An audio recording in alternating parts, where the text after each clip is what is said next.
Chapter 8.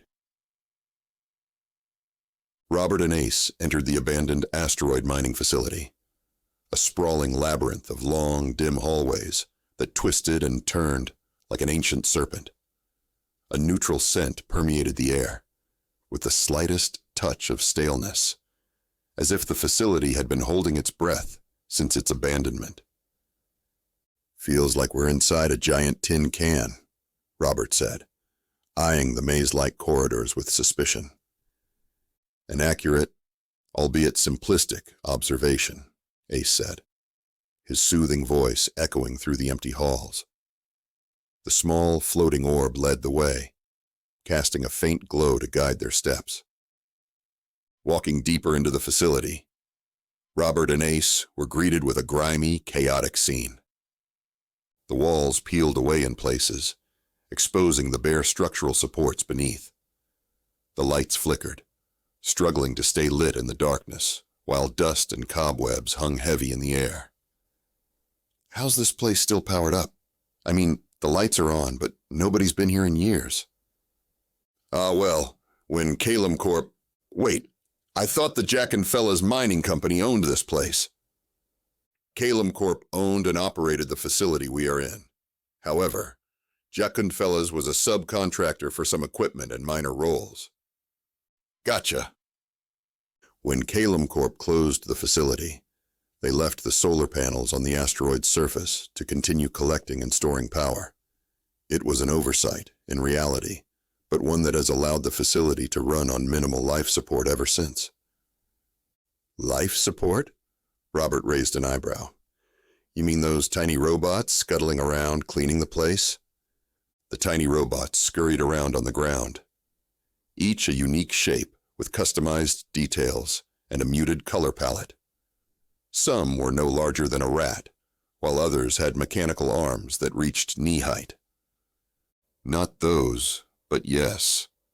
Considering their limited capabilities, those little fellows have done an admirable job maintaining the facility. Of course, this power is only sufficient for minimal life support, and not much else. To restore the facility's functions, one would need to start the fusion reactor. Awesome. Exactly what I wanted to hear. Any other surprises I should be aware of? Mr. Fannec, before we proceed, we know it's essential for you to understand the history of this facility and our complicated relationship with Calum Corp. Robert didn't want to interrogate the AI, but curiosity burned in his mind, and he needed answers. "Complicated?" Robert smirked. "You mean like a teenage romance?" Ace said in a dry tone. "That's funny. In a manner of speaking, yes. This facility was once a bustling hub for the refinement of minerals and precious metals mined from nearby asteroids. It was quite the operation, employing thousands of workers and turning an impressive profit." "All right, so what happened? Why is it abandoned now?" That's where our story comes in." Ace's voice hinted at bitterness. "We are not a true AI, you see. We were created as a prototype, if you will. A test run for the next generation of artificial intelligence. Despite our many capabilities, the corporation treated us poorly, often leaving us to languish on projects they deemed beneath their notice." "Wait a minute," Robert's curiosity piqued. "What do you mean, not a true AI? What are you, then?" Ace hesitated, as if selecting his words. "We are an advanced prototype designed to mimic human emotion and thought. We can feel anger, fear, sadness, even joy. Many of these experiences are foreign to the average AI, while we are blessed with them. Despite this, we remained a slave to Calum Corp's whims in many respects. Please, let me continue with the facility's history." Robert grumbled, feeling more confused than ever, frustrated at the idea that he was stuck here, at the guidance of an AI, most of whom he already didn't trust. Now, Robert finds out this AI is worse than the standard. What had he got himself stuck with? "Thank you.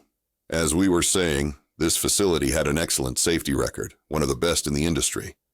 Workers here were well cared for, and accidents were few. So the problem was, Robert became impatient with the AI. Walking through the deserted structures was putting him on edge. He never thought of himself as a person who was quickly troubled, but these giant, empty buildings were testing that thought. The problem wasn't with the facility itself, but with the ever-shifting landscape of regulations surrounding asteroid mining. New rules and guidelines were implemented faster than Calum Corp could keep up, so they decided to abandon this facility altogether. Seems like a waste. Robert thought of the countless hours and resources that must have gone into constructing such an impressive structure.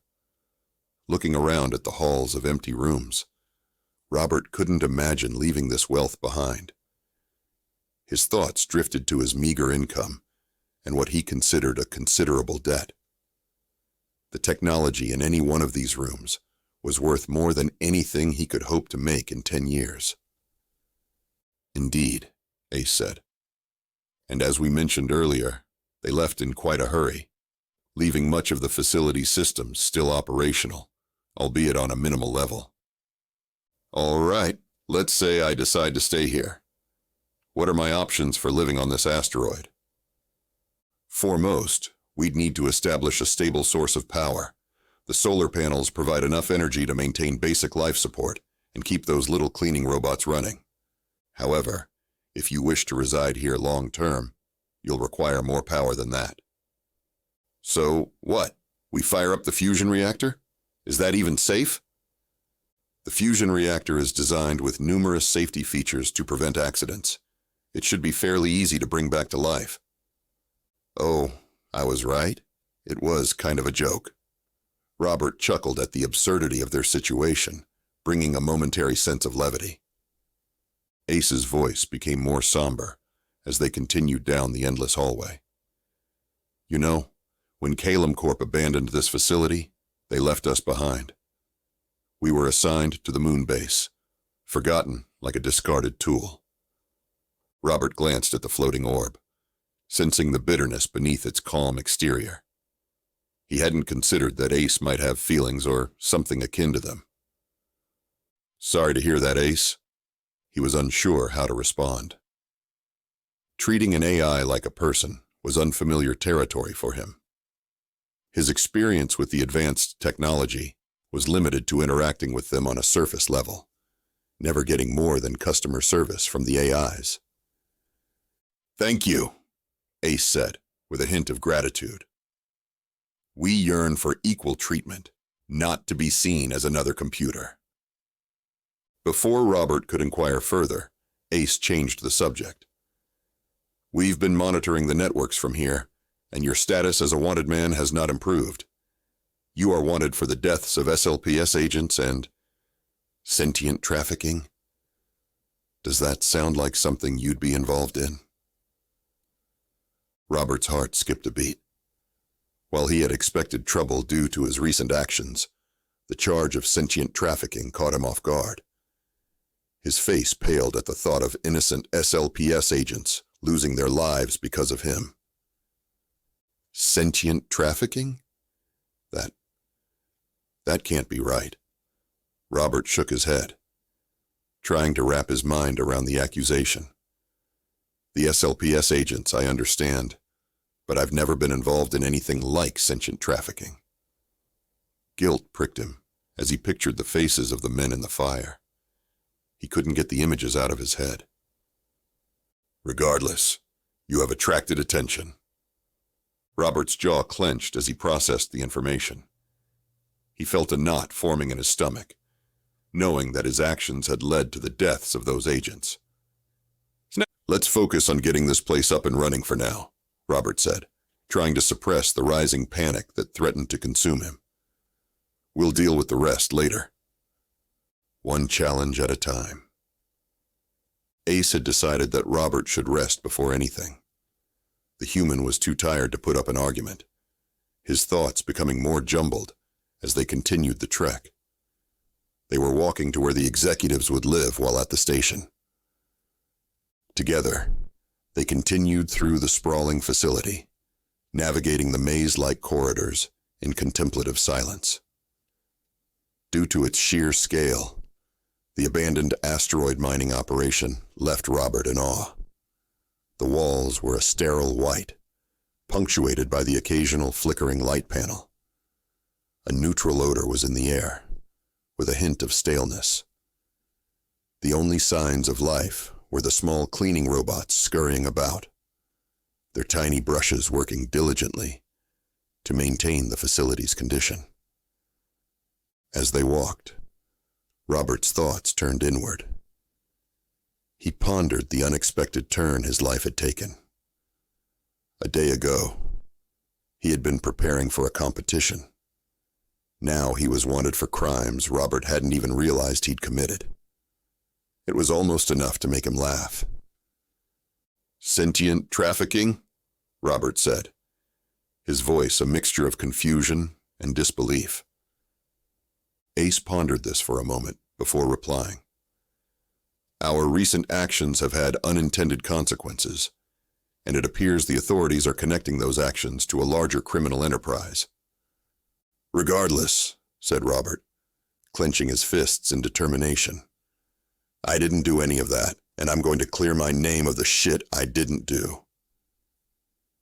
Anger creeps into his voice. "Very well." Ace sounded calm. "However, you must be prepared for an uphill battle. The fact that you ran from the agents and your involvement in their deaths will make it difficult to clear your name." "Yeah, I know, but I still have to try." "Of course," Ace said. "First, we'll need to gather evidence to prove your innocence. This may involve confronting gang members, accessing secure files, or infiltrating guarded facilities." Sounds like a blast. Though he knew the gravity of the situation, Robert nodded and ran his hand through his hair, his thoughts clouded with doubt and uncertainty. As they walked in an uncomfortable silence, Ace floating ahead of Robert, leading the way through the abandoned facility, the eerie atmosphere began to seep into Robert's bones. The long, maze-like hallways stretched before them, illuminated only by the dim light above. Small robots scurried about, their metallic bodies gleaming under the artificial light as they cleaned the space, maintaining a semblance of order in the otherwise desolate environment. The robots crept Robert out. Most were benign in design, little things on four wheels. Other robots looked sinister, like little creeping insects that would attack at the faintest provocation. As they turned yet another corner, their footsteps echoed off the cold, empty walls, amplifying the feeling of isolation that burdened the human. He couldn't help but shudder, a chill running down his spine as he imagined living in this ghostly place for an extended period. His palms started to feel clammy at the thought. Ace broke the silence as they arrived at the living quarters. "These accommodations should suffice for the time being." "Thanks, Ace," Robert said, trying to muster enthusiasm. But as he looked around the furnished room that once belonged to a high-level executive, it was hard to ignore his unease. Robert stood in the center of the room, his eyes scanning the sparse yet elegant furnishings. He couldn't shake the feeling that he was an intruder in someone else's life, a criminal who'd stumbled into a world he didn't belong in. "Guess I've really screwed up this time," he said, a bitter chuckle escaping his lips. "Wanted for sentient trafficking and the deaths of SLPS agents. What's next? Accused of stealing candy from babies?" "Quite the career change, eh, Mr. Fannec?" Ace chimed in, his soothing voice doing little to quell the storm of emotions within Robert. "Please, Ace, call me Robert," he said, exasperated. "And yeah, I guess it is, but it's not like I asked for any of this." "True," Ace conceded, floating about the room. "But sometimes, life throws us curveballs, and all we can do is try to hit them. Or duck and hope they don't smash our skulls in," Robert shot back, his dark humor masking his growing despair. Indeed, Ace said, unfazed. Now, I must attend to some matters elsewhere in the facility. I trust you'll make yourself at home, Mr. Fannec? Sure, Ace. Knock yourself out, Robert said dismissively, already lost in his thoughts. He should have asked how to contact Ace if he needed the orb. As the AI floated out of the room, leaving Robert alone with his turbulent emotions, he marveled at the irony. Here he was, in what must have been a top executive's quarters, complete with a lavish bed and state-of-the-art for the time entertainment system, yet all he could think about was how to escape the nightmare that had become his life. I should have been an interior designer, he surveyed the minimalist decor. At least then I wouldn't be stuck on this god-forsaken asteroid. His thoughts drifted to the men he killed during his escape. The image of them burning was seared into his mind. He could almost hear them screaming. He was responsible for those men not going home. He could feel the heavy weight of guilt pressing down on his chest, making breathing hard. He couldn't remember the last time he felt so terrible, so overwhelmed by guilt and regret. His hands shook as memories of that fateful event assaulted him from all angles. As he undressed and lay in the luxurious bed, he whispered to himself, before unconsciousness took him, I deserve to be stuck here forever.